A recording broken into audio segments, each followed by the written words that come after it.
if you've made your occlusal rims quite thick, before you start setting up the teeth, you might want to reduce the size of them, the bulk, the thickness, and that's what I've done here. As you can see, these occlusal rims are quite thin, and hopefully they're placed directly over the alveolar ridge, and I think if they're not too thick, it's going to be easy to place the teeth.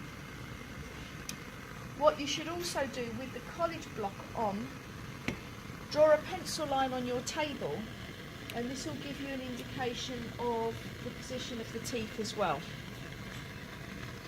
And you should have marked your centre line so you know where you're going to start. So what we're going to do is start with the upper anteriors, setting them to the table first. So in the usual manner,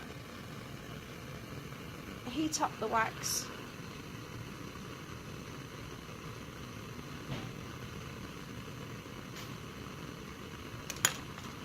Take the first central incisor, place it roughly in position, close the articulator, make sure the pin is on the table and that the incisal edge of your central incisor is completely touching the table. It shouldn't be lifted up in the distal corner, and that the neck of the tooth is slightly in.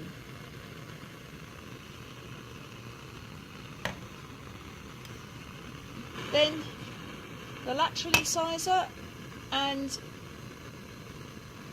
how should the lateral incisor be positioned in relation to the central incisor? Somebody tell me? Slightly. It should be slightly higher than the central incisor, and how should the neck be? Tucked in a bit more, and yes, and at a bit more of an angle to the centre line. So that's not quite high enough because it's almost touching the table. You want it a half to 1 millimetre shorter or higher than the central incisor. So I'm just going to push that up a fraction and check it again.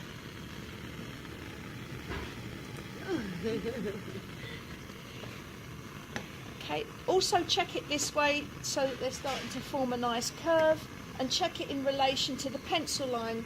It's just as a guide, the pencil line on the table. Now the canine tooth, and how should that be positioned? Same height as the central incisor. Yeah. What about? Other roots slightly tilted. Yes, neck out a little bit. And what about its inclination to the midline? Should be straight, that's correct.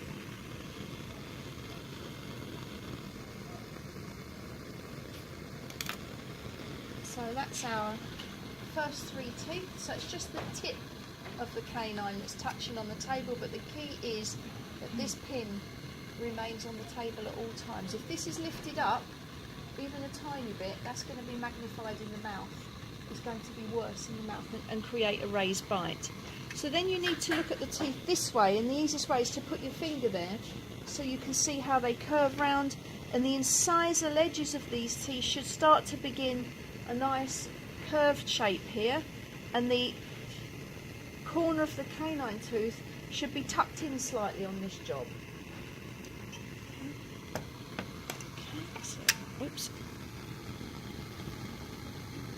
And then we're going to do the 3 teeth on the other side, and then you're going to do it. So again, so obviously on this job, the arch is fairly symmetrical, so we can make our setup nice and symmetrical.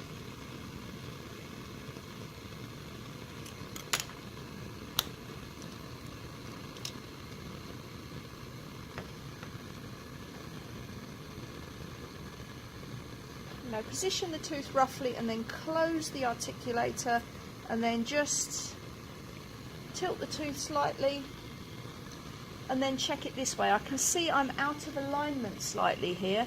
I need to push the distal corner out a little bit to give some symmetry, and then just change the position of the neck.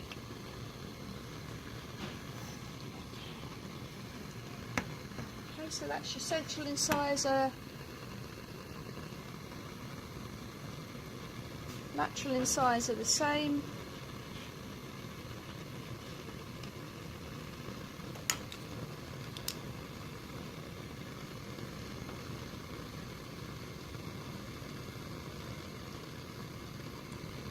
Need to heat the wax a bit more. How long are we meant to do that? Like for one update? Pardon? How long? The whole job should take you 2 hours, really, from 2 start, hours. including waxing up. Upper and lower. Yeah.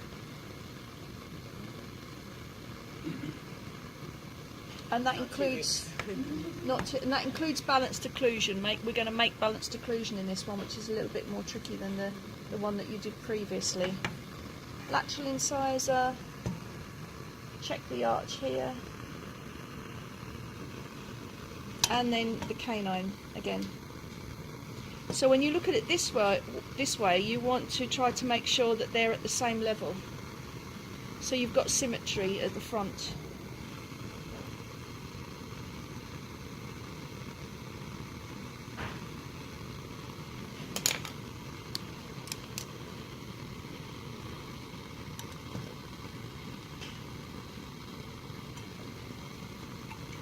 Bring that down. Can jump with the glasses as well for one of these molds. Shall I leave it there? Oh, yeah.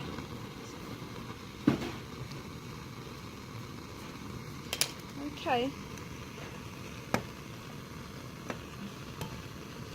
Right. Okay.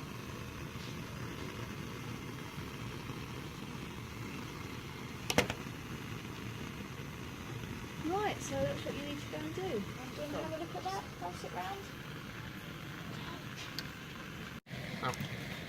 Okay, now we're going to start setting up the posterior teeth to the table.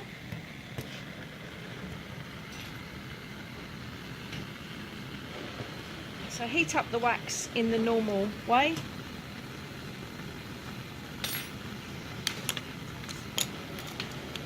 Take your first premolar, put it into position, close the articulator, and then bring the tooth down so that both cusps touch the table and the pin remains on the table here. Do the same process with the second premolar.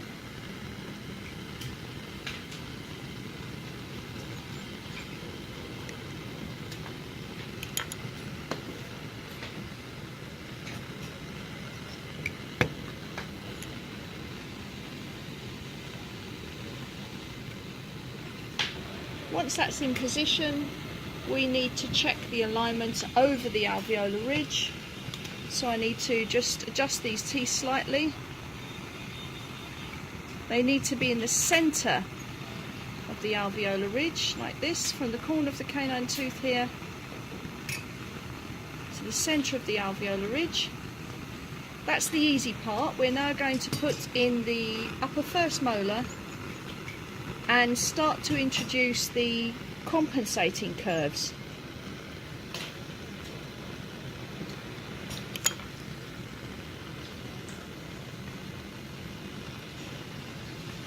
Put the first molar into position, and then what you need to do is you need to lift up the distal part of the tooth and push the neck in slightly.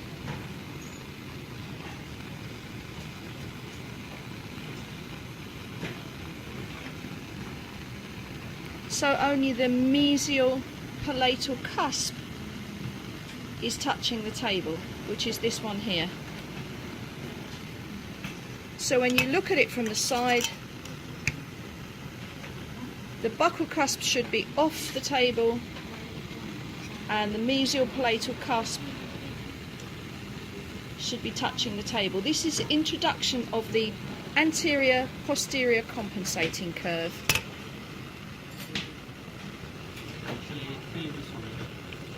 Putting in the second molar, we don't want any of the cusps to touch the table.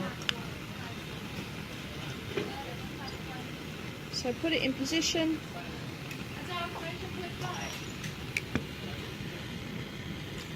and just check it here.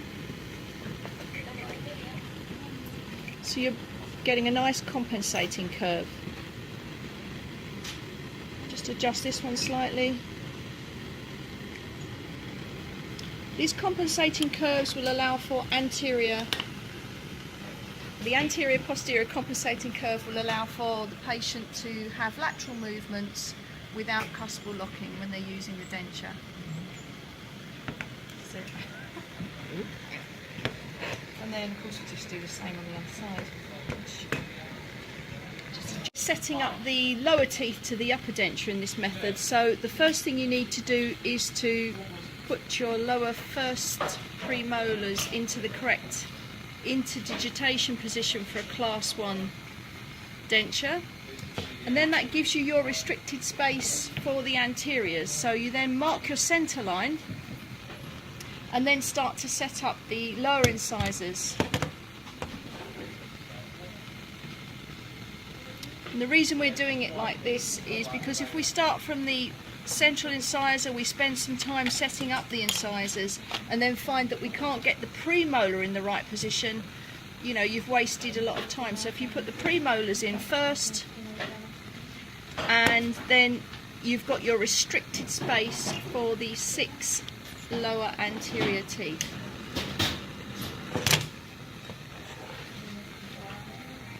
What you may find are that these lower incisors, although they're quite small, they're a little bit too large for this job. So what we've had to do is just slightly trim just a little bit on either side at the top with a burr, and that just gives you a little bit of extra space to get them in the correct position.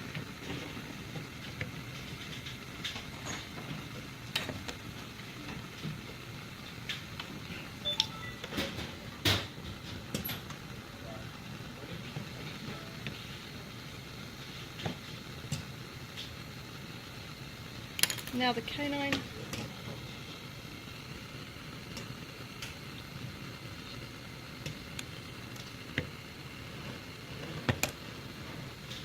So I've got them roughly in position, and now I'm going to adjust them. I'm going to move them in slightly.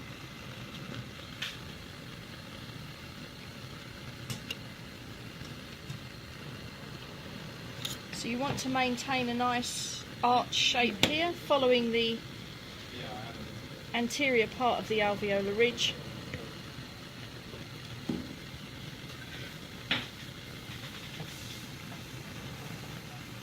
Closing up any gaps between the teeth now, unless of course the patient requests gaps, and then you put gaps in. Gaps are called diastemas.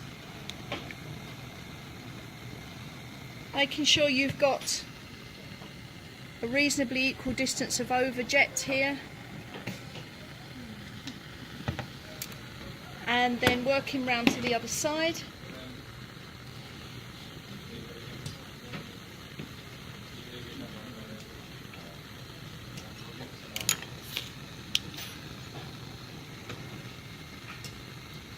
Once you've got the first 3 in, it's relatively easy to do the others.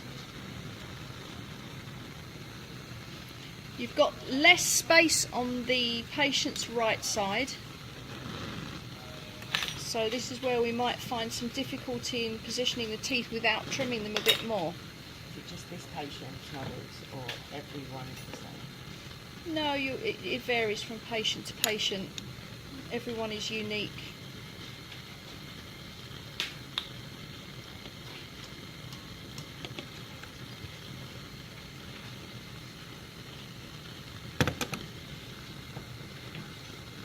And I'm going to try and put the final tooth in now and see how that goes. Did you already trim your tooth? A little bit, yeah. It's just on the lateral medial side of them. Yeah. Okay, so that's that done. Have a go. Okay, thank you. Okay. Thanks. Right, so you need to, once you've got your premolars in, then you've put your incisors in and you've done the same process as we did last week with that. What you're going to do now is just working on one side at a time and then moving the articulator just a little bit from side to side to see if you've got any cuspal locking. And if you have, see, this side's okay, but when I move it to the patient's, remember we're talking about the patient's right and left, so this is the patient's left and the patient's right, not my right and left. So when I move it to the patient's left, there's a little bit of lift off the table with the pin. And that means that I need to change the angle of the lower premolar. I'm not going to interfere with the upper premolars at the moment because they've already been set by. So that's better. So now I've just adjusted that tooth slightly. I can do a little bit of movement, 2 millimeters or so to the patient's left and a couple of millimeters to the patient's right. That means that that's going to be relatively stable in the mouth. So you need to do that now with every tooth that you put in. So when we put in the lower 6 now, the first molar,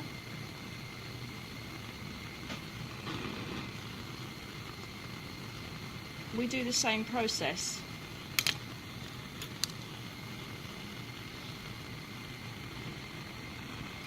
So put the lower first molar into position. Check it from the lingual side, make sure you have close contact between the upper and lower teeth. And then stick it into place. Make sure you've got very close interdigitation of the teeth there, the correct interdigitation. And then again, patient's right lateral, that's fine. The pin is staying on the table, that's not coming off. That means your teeth are in the right position at the right angle. And of course you do that with the last tooth as well.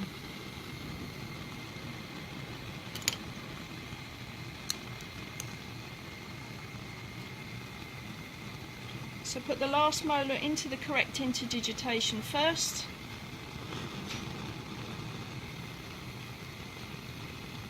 Stick it into place and then try your right and left lateral, and that's fine. Can you see now the compensating curve? When you look at the teeth together, they're running up towards the back. And by having the correct compensating curve, you'll be able to achieve lateral and protrusive movements without the dentures becoming unstable in the mouth. Okay, that's it. And then of course you do the same on the other side.